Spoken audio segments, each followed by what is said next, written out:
Hello guys, welcome back to knowledge cruise officer. तो ये है छत्तीसगढ़ बोर्ड की अक्टूबर माह की असाइनमेंट जो कल शाम पर आई हुई है।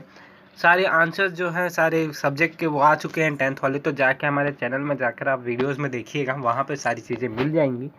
और आप लोगों के लिए व्हाट्सअप ग्रुप बना दिया गया जहाँ पे सारे अपडेट्स, इंपॉर्टेंट क्वेश्चन PDF आएंगे, जिसका लिंक आपको कमेंट बॉक्स या डिस्क्रिप्शन में मिल जाएगा। तो वहाँ से आप ज्वाइन कर लो और आपको ज़्यादा कहीं और जाने की ज़रूरत नहीं है। यहाँ पे सारी चीज़ों के आंसर A to Z सही मिलेंगे।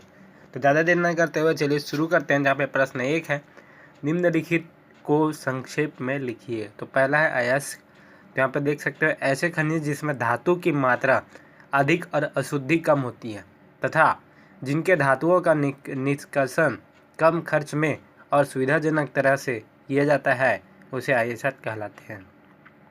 दूसरा है खनिज, जहाँ पे लिखा हुआ है भूपटल में प्राकृतिक रूप से पाए जाने वाले ठोस अकार्बनिक पदार्थ जिनका रासायनिक संगठन निश्चित होता है, इनके भौतिक गुणों का अनुमान लगाया जा सकता है, खनिज कहलाते हैं। और वहीं तीसरा है धातुमल। गालक सिलिका से क्रिया कर कैल्शियम सिलिकेट बनाती है, जिसे धातुमल कहते हैं, जो पिघली धातुओं की ऊपरी सतह पर तैरता है, जिसे आसानी से धातु से पृथक किया जा सकता है। तो इस प्रकार इसके आंसर्स हैं। और ये जो है नीचे में लिखा हुआ, ये इसका केमिकल रिएक्शन है। CaO plus SiO gives out CaSiO। तो यहाँ पे आप देख सकते हो, CaO मतलब होता है अपद्रव्य, SiO मतलब गालक, और तीसरा जो है CaSiO मतलब धातु तल। तो अब चलते हैं चौथा में, जहाँ पे पूछा गया गालक क्या है। तो गालक क्या है? अभिक्रिया में बनने वाला अनबुझा चूना अयस्क की अशुद्धि दूर करने के लिए प्रयुक्त होता है, इसे गालक कहते हैं। तो इस प्रकार जो फर्स्ट है वो आंसर यहाँ पे ख़त्म होता है। आगे चलते हैं, जहाँ पे पूछा गया है आपको, हेमेटाइट से लोहे के निष्कर्षण को निम्नलिखित पदों के आधार पर समझाइए। तो अयस्क का सांद्रण यहाँ पे देख सकते हो। तो यहाँ पे सारी चीज़ें आपको दी जाई है। छत्तीसगढ़ में पाए जाने वाले लोहे का प्रमुख अयस्क हेमाटाइट है, जिसका निष्कर्षण निम्न पदों के आधार पर किया जा सकता है। पहला है अयस्क का सांद्रण। तो यहाँ पे देख सकते हो, खदानों से प्राप्त करने के पश्चात उसे कूटकर महीन चूर्ण में बदला जाता है। गुरुतत्व पृथक्करण विधि द्वारा इसका संघनन किया जाता है। तो इस प्रकार ये है। दूसरा है ऑक्साइड का धातु में अपचयन। तो यहाँ पे कुछ रिएक्शंस भी लिखे हुए हैं, तो उसको आपको अच्छे से लिखना है। तो यहाँ पे आप देख सकते हो, 400 डिग्री सेल्सियस से 900 डिग्री सेल्सियस ताप के बीच कोक ऑक्सीजन में अभिक्रिया कर कार्बन मोनोऑक्साइड गैस बनाता है। तो यहाँ पे देख सकते हो 2C + O2 gives out 2CO। और कार्बन मोनोऑक्साइड लोहे के ऑक्साइड को आयरन में अपघटित कर देता है। तो ये जो रिएक्शन होते हैं ये आपको नंबर दिलाते हैं, तो इसको लिखना बहुत ज़रूरी है। अब चलते हैं तीसरे की ओर, जहाँ पे आपको एक ब्लास्ट फर्नेस बनाना है बोला था, जिसको क्या कहते हैं हम बता देते हैं आपको। कहते हैं वात्य भट्टी का नामनिक चित्र।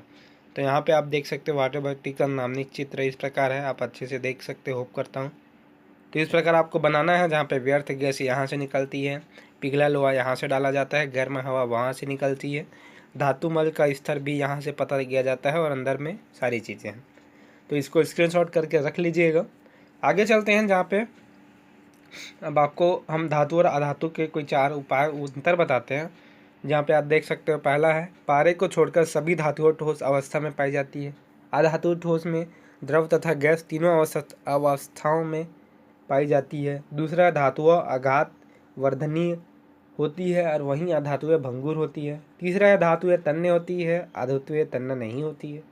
चौथा है धातुएं ऊष्मा एवं विद्युत की सुचालक होती है, और यहाँ पे ग्रेफाइट को छोड़कर सभी धातुएं ऊष्मा और विद्युत की कुचालक होती है। तो पांचवा आपको लिखना है तो लिख लीजिए, नहीं लिखना है तो मत लीजिएगा, क्योंकि 4 अंतर यहाँ पे पूछा गया है।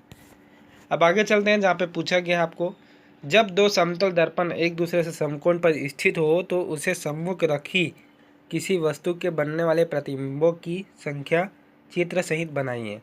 तो यहाँ पे चित्र आप देख लीजिएगा, ऐसे आपको बनाना है। एक पहले आप दर्पण बनाना है, फिर दर्पण में आपको कहाँ से कहाँ जा रहा है ये बनाना है, फिर दर्पण 1 वस्तु, दर्पण 2। तो इस प्रकार इसका ये चित्र हो गया। अब आगे हम चलते हैं, ये चित्र हो गया इसका। आगे चलते हैं, जहाँ पे आपको बताना है दर्पण 1 द्वारा वस्तु O का प्रतिबिंब O1 का बनता है, इसी प्रकार दर्पण 2 द्वारा वस्तु का प्रतिबिंब O2 बनता है।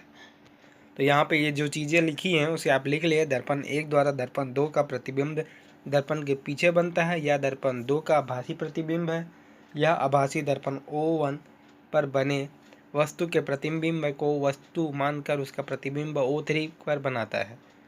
तो इस प्रकार जो है इसे आप लिख लीजिएगा। अब आगे चलते हैं, जहाँ पे आपको क्या साथ में ये भी पूछा गया है, नामनिक चित्र अब यहाँ पे हो गया, अंतर हो गया। इसके बाद आपको यहाँ पे पूछा गया है कि सम्मुख रखी किसी वस्तु के बनने वाले प्रतिबिंबों की संख्या चित्र सहित बनाइए। तो यहाँ पे ऐसा है।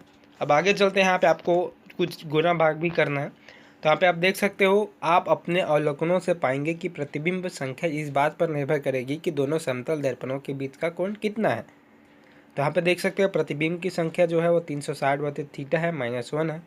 तो यदि दोनों दर्पणों का बीच कोण 90 डिग्री है तो 360/60 -1 = 4 - 1 = 3 प्रतिबिंब बनेंगे। तो इस प्रकार आप आंसर लिखते हो तो 100% आपको 20 में 20 तो देंगे ही आराम से यार। अब चलते हैं प्रश्न 5 में, जहाँ पे स्नेल का नियम लिखना है। तो स्नेल का नियम किसी एक वर्णी प्रकाश की किरण किन्हीं दो माध्यमों के सीमा पृष्ठ पर आपतित होती है जब आपतन कोण की ज्या तथा आवर्तिक कोण की ज्या में एक निश्चित अनुपात होता है। इसे स्नेल का नियम, साइन नियम कहते हैं। तो साइन I/sin R सूत्र है निश्चित अनुपात नियतांक। अब चलते हैं, जो यहाँ पे पूछा गया, एक मछली तालाब की सतह में 75 सेमी गहराई पर प्रतीत होती है, तो सतह की उसकी वास्तविक गहराई बताइए।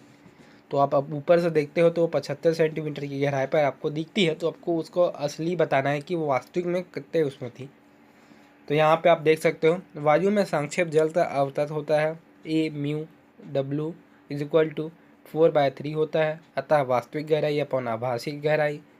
तो इस प्रकार आभासी गहराई = 3/4 इंटू वास्तविक गहराई, अर्थात जल के भीतर किसी वस्तु को बाहर से देखने पर वह अपनी वास्तविक गहराई से 3/4 गहराई पर ही वास्तविक गहराई होता है। तो यहाँ पे आप देख सकते हैं 4/3 इंटू आभासी गहराई। तो आभासी गहराई क्या है जो हमने देखा था, वो है 75। तो ऐसे करेंगे तो आपके आंसर जो आएंगे वो आएंगे 100 सेंटीमीटर उत्तर। तो उसकी वास्तविक गहराई जो है वो 100 सेंटीमीटर है।